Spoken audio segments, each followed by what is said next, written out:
It's Paul King, orthopedic surgeon and medical director of the Center for Joint Replacement at Anne Arundel Medical Center, with a personal and heartfelt message of thanks to our team workers here on the front lines, caring for our community in this time of great need.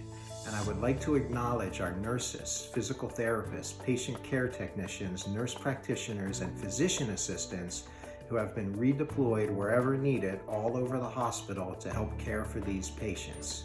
Beating this pandemic in our community will take the teamwork that AAMC is known for, and it's with this teamwork and dedication that we will get through this. So please stay safe, and thank you.